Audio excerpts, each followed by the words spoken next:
And away we go. Okay, so same old, same old. Let's see what me, Eric, and or Risk have sent in our podcast group chat since the last time I recorded an episode, and see whatever comes out of it. Not that it's going to make much of a difference. Discussions have to be made somewhere, whether we like it or not. Okay, so this is a video from Instagram Reels. I was going to download it, save it to my camera roll, and send it to the lads. However, when I tried to find the option to download the Instagram Reel, the option wasn't there.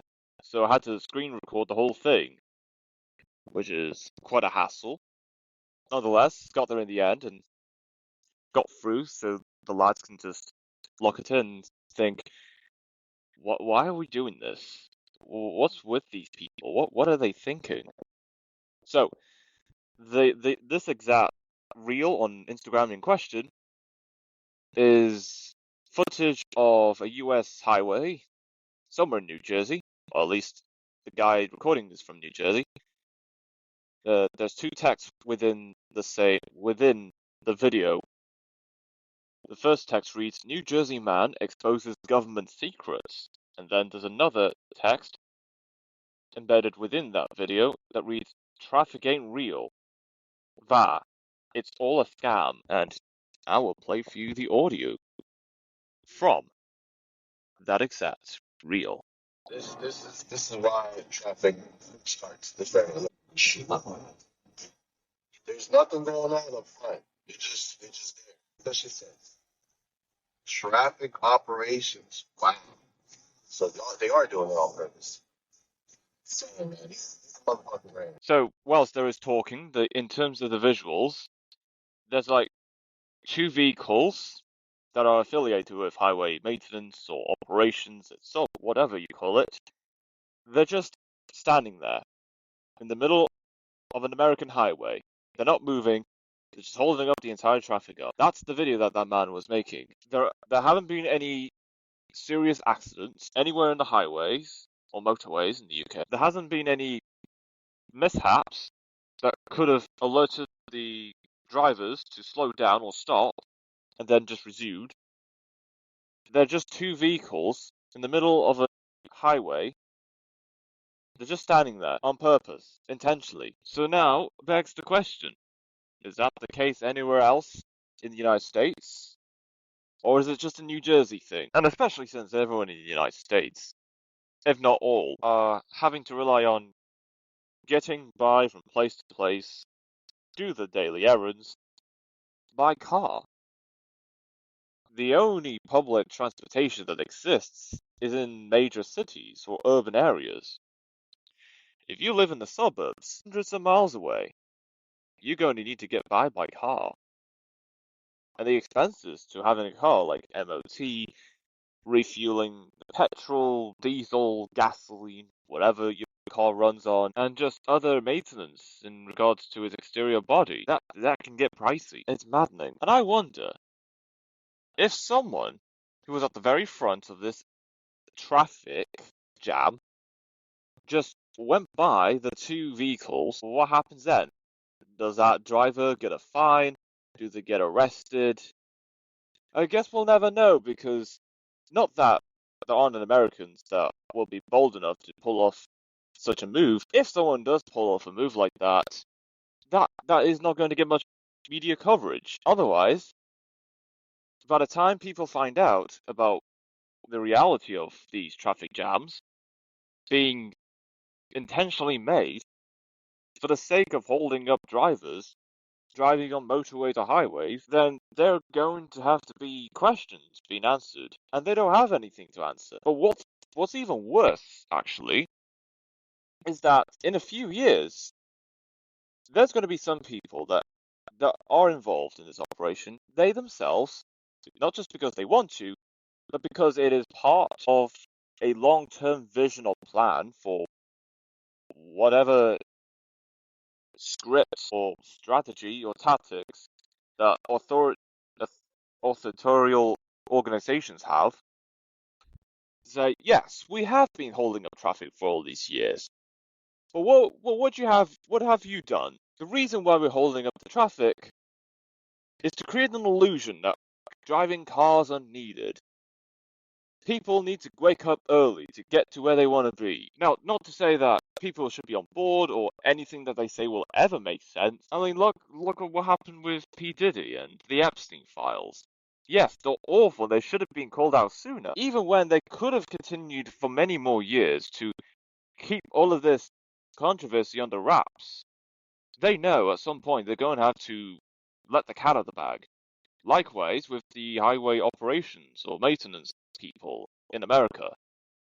There will come a point they will have to address publicly that a majority of the world's population will be made aware of that we have been intentionally stopped in the middle of highways to build artificial traffic jams, and people just not going to care about it. And that is what people are counting on. Wait for the time when you get to expose all of your own operations, and then the people that are listening in on this, they're just like, oh, so what? That's just life. Who gives a damn? But in order to make sure we get that kind of reaction, these people have to be exposed to mildly worse controversies and incidents that, again, shouldn't have happened to begin with, yet they're happening anyway. And by putting a spotlight on these issues, you spark outrage amongst these people, saying, "How believable! Oh, how unbelievable! Why would that? But I am speechless right now." And then over time, the next few years, you continue doing the same thing. Oh my gosh, this is awful. Why do they do such a thing? Like, go stabbing people and unaliving people of that community or this community. It's awful. It shouldn't be happening, yet it's happening anyway. Somehow. And then eventually it comes to the point that everyone is absolutely unbothered by whatever goes on in this world. Not because people don't give a damn, it is becoming commonplace.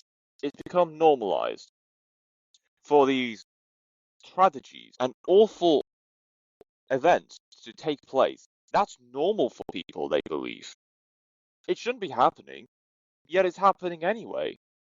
And that's why people have been so complacent about it. Because even if they want something to be done, over time, if something gets repeated and executed repeatedly over and over again, eventually that becomes reality, not just truth of what the world we live in. That is the world we live in, what people would believe. I know it's a lot what I just went into. It is less an important point that if it's not relevant now, in the next few years, I know people will come back to what I'm saying right now, just the last few minutes, and realize, wow, why haven't we noticed about why haven't we picked up on this sooner? And as much as that is a good question, a lot of people have been so desensitized by a lot of how bad the world has been. Not just because they're consuming the news or social media posts about people getting into scraps or incidences. Life, as simple as it is, and it should be, a lot of us just make it more complicated, and that is one of the most important points to make. Life has never been complicated. We just make it complicated for ourselves. Not that we want to, it's in our mindsets. From our perspective of whatever goes on, is why we have these stories, events, headlines of all these things going on that's sparking and the reaction out of us, whether it be for good or whether it be for bad. That is that. Next Instagram reel I've sent to the lads in our podcast group chat is a video about somewhere in California. Where about this is placed in California?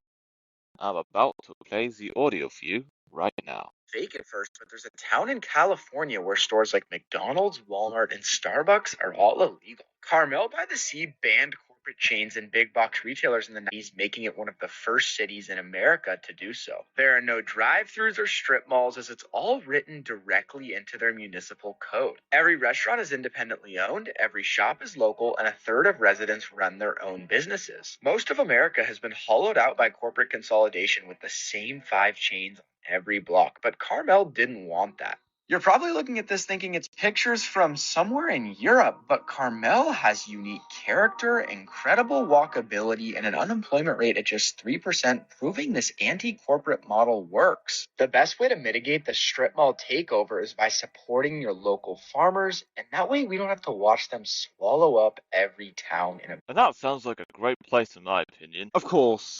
corporations and corporate chains, they're still going to exist. They're still going to pop up somewhere in the world, which at least designate specific parts in our neighborhoods and communities where only independent businesses could thrive and operate and contribute to their local communities. That's not to say we shouldn't have chains, business chains in our areas. We shouldn't, we just shouldn't bombard our communities with only corporate chains. There should be at least a substantial amount of local independent businesses that are ran by the people that live in these communities. And like with Carmel-By-The-Sea in California, they took a further from that. They took a step further from that and said, no, don't bring any fast food chains, no more corporate entities or any big corporations. Everything must be independent and locally owned. And that has been very beneficial for the people in Carmel-By-The-Sea. If a lot of communities, if not all, are like this, I think it'd be a great place, not just a great place to live in, it will also be a viable location to do very good business. However, that's not going to be possible in some places, especially in the biggest cities where there's already a handful of corporate slash business chains somewhere in the world. So that is that. Oh, that plug socket always falls off. And yeah, so that is at least most of what I've sent to the lads in our podcast group chats as of the last time I recorded a podcast episode. With that all being said, let's get right into the news. Florida TikTok influencer Craig Long among 266 arrested in Polk County sexting. The fudge? On Friday, Polk County Sheriff Grady Jude announced 266 arrests following a multi-agency operation dubbed Polk Around and Find Out, targeting human trafficking and child predators in Florida, resulting in 439 total charges. The six-day investigation brought together local, state, and federal partners, including the U.S. Immigration and Customs Enforcement, ICE, to disrupt trafficking networks using undercover tactics and online stings targeting suspects aged 18 to 68. Notable arrests include Craig Long, a 41-year-old fitness influencer, and a 68-year-old man known for portraying Santa Claus. Jude's office reported seizure of 4 firearms and identified 19 suspects accused of traveling to meet minors for sex. Of the 266 arrests, 34 were in the United States illegally, with 22 collecting $15,188 per month in public assistance. Aero Miami Acting Field Office Director Kelly Walker stated that 70 foreign-born nationals were encountered during the operation. Detectives and social service organizations, including One More Child and the Florida Alliance to End Human Trafficking, provided immediate support to potential victims. Officials emphasized the operation's geographic reach, with 167 suspects living outside Polk County. Why do they do this? What on earth is the drive? What do they get out of these operations? And the sex things, I don't get it. I'm sure a lot of people in this world don't get it either. Not all, but most of them should at least don't get it. I will say, although I can't be too sure how long this has been going on for, at least in the end, those who have been suspected or have allegedly been involved in this operation, they're going to be given the punishment that they shall be receiving. It is better that this has been done later rather than never. If not now, it's just sad. And I'm not saying that these people have actually done it. Just the idea of doing something like this is just vile. I'll never understand why people do such things like this. And to do it so open in the public space as well. That is wild in itself. Oscars ban AI actors writing from awards. Thank goodness. On Friday, the Academy of Motion Picture Arts and Sciences announced significant rule updates for the 99th Oscars, expanding acting nomination eligibility and creating new pathways for international film entries. Actors may now receive multiple nominations in a single category, aligning the acting branch with other categories where performers routinely compete against themselves. International films can now qualify by winning top prizes at Cannes, Venice, and Toronto film festivals, bypassing country selection committees, with directors credited as official nominees rather than nations. Addressing generative artificial intelligence, the Academy mandated that all eligible performances and screenplays must be demonstrably human-authored, reserving the right to request information about AI use. Additional changes include increasing casting statuettes from 2 to 3, requiring governors' awards to represent 3 disciplines annually,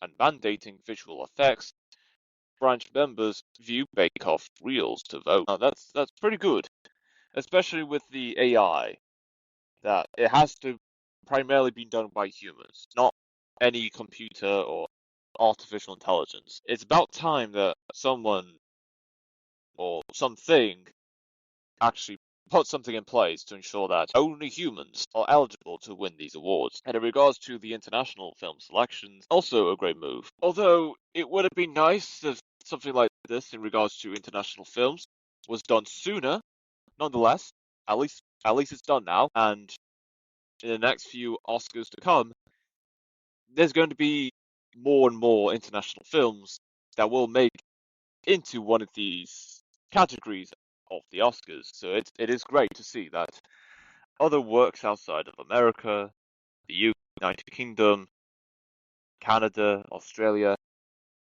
or at least more recognition amongst films produced in other countries, will now have a chance of being nominated for a category at the upcoming Oscars and in the next few years to come. So these are great set of changes that the Oscars are putting in place. Around 3,000 residents evacuated in Tuscany as winds fan forest fire. On Friday, Italian firefighters battled a large forest fire on Mount Faita in Tuscany, active since Tuesday, forcing the evacuation of around 3,000 people.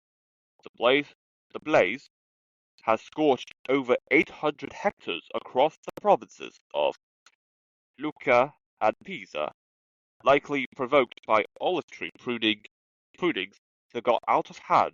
Giuliano Terme Mayor Matteo Ticelli told Rai. Fierce winds fueled the fire overnight, prompting precautionary evacuations. Tuscany Regional President Eugenio Gianni said Lucca Deputy Mayor Fabio Basanti warned the fire remains very much active. 3 Canadair firefighting planes have been deployed to support ground staff, scooping water from nearby sources, the National Fire Department said on Twitter X. Efforts to contain the perimeter continue, but authorities cannot make predictions as they remain at the mercy of the wind, driving the flames across the region. Firstly, I will say, great to see that the people that reside in Tuscany have been evacuated safely, and I'd assume no lives were lost in this, which is great to hear. I'm not sure if that is the case. However, since I haven't heard anyone losing their lives as the event of the Tuscany wildfires taking place, it's great to hear that no one has died or sustained any serious injuries from this. That in itself is great to hear. Hopefully, the authorities, the firefighters in the area, I do hope they put out that fire as soon as possible. It's not going to be a quick snap job. It's not something that's going to be done or completed instantly.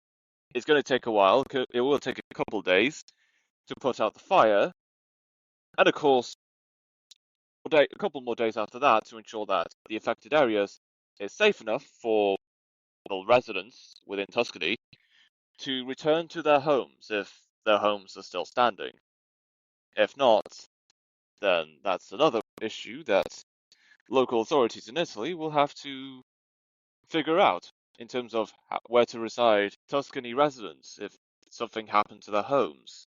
Hopefully most of their homes are okay, they're still standing even after the fire. Of course, wildfires can cause significant damage to these homes, or any home, wherever they are in the world. So, that is all I have to say.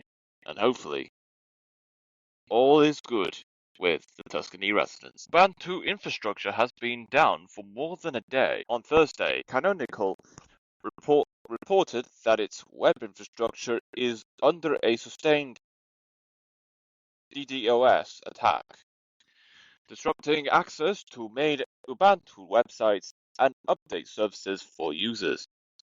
A pro-Iranian hacktivist group, the Islamic Cyber Resistance in Iraq, known as 313 Team, claimed responsibility for the assault using a DDoS for hire service called Beamed. Most Ubuntu and Canonical web pages have failed over the past 24 hours, though archive and discourse pages remain accessible. The 313 team issued an extortion demand, complicating the disclosure of the copy fail Linux flaw. Canonical has struggled to communicate security updates while its main sites remain offline. The 313 team has targeted eBay and Blue Sky in the past month, while DDoS for hire services enable individuals to launch significant attacks without technical infrastructure. I'm not sure what I would say for this. Of course, I know the Iran war is very bad, and a lot of infrastructure in Iran have been mostly blown up by US military forces that I know of, and I understand that a lot of people, wherever they are in the world, they're not liking what the military, the Navy, Marines, or whatever militant force of the United States, what they're doing in Iran. And not to say it's okay to go after technical infrastructure like Blue Sky, Twitter X, eBay, or other platforms based in the United States. I do understand why there are hacktivist groups taking down websites and servers affiliated with platforms that are based in the United States. Again, not that I agree with these attacks.